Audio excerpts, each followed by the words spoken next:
The tools that you will definitely need will be wire. The wire don't have to be thick. They could be really soft wires. As long as they're pliable and easy to bend. You'll definitely need a tool kit. I use a jewelry tool kit to do this with the pliers, the cutter, the needle nose, and the tweezers, using the whole set to create this. The most important thing to remember when designing the wings, that you have to make sure that they're on the same size. So you want to go ahead and cut the same length for both sides, and you want to fit them up at the same time. So you want to bend both left and right wing the same time you are designing. So don't do one and then do the other.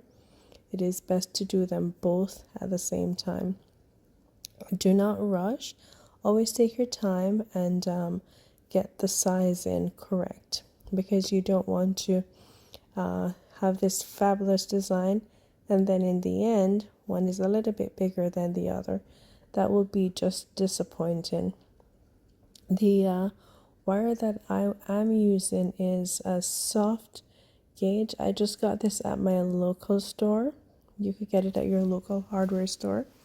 And just make sure when you're bending it, it is pliable. That's the most important thing for the wire. Do not get flat wires, because those are for close lace, and but you just want a regular rounded wire. This should be copper wire. You could use any aluminum wire that you want, whether it's copper, silver, as long as it is flexible. That is the main important thing for creating any wire craft. It must be bendable and easy to bend, but not breakable. It should be sturdy enough that you have to put some muscles in it to get it cut, but pliable enough to bend to create the design. I enjoy using my needle nose pliers, because it gets a better hold on some very tiny areas that my fingers are not able to do the bending with. And sometimes it's a little tricky when you're holding the wings to bend it or manipulate it, so you want to be careful. As I said before, do not rush. It is a process that you should enjoy, and I thoroughly enjoyed working with my tools and just taking my time and figuring out the design that I want. I didn't notice I'm freehanding it. I didn't just premeditate it and then design it out on paper and bend my wire to it. I actually just freehanded it because I wanted to see what I'm able to do or capable of doing. It's almost like pushing yourself to the limit. So I go ahead and I use my hands to do a freestyle, which you can do anyhow, as long as you have the basic shape of a wing in your mind, and you have an image that you're looking at and you just want to go ahead and freehand. That takes or eliminates the whole idea of messing up or not getting it perfect. You don't want to do that. You want to enjoy the process and just make sure that you are designing. You're not trying to go by the book or do as someone else have already done. You want to create your own design, and that best way is to freehand it, or if you have a sketch or an idea for image that you have in mind that you've designed yourself, you can go ahead and sketch it up. But I find that when you are doing that, you tend to want to make it perfect and get every curve and every point correct or on point, but it never always happens like that. And I find the best wings are the ones that you actually freehand and just design. So definitely the tools are key to having, as it helps a lot. And any jewelry set is great to use, so don't get hung up on having exactly the the pliers that you need to use from some brand. That does not necessarily mean anything. As long as the tools are functionable and they're able to do the job, that is all that matters. And you have patience and enjoy doing what you are doing. So I do hope you enjoy this tutorial and learn something. And definitely when I'm using the polish, you have to be patient.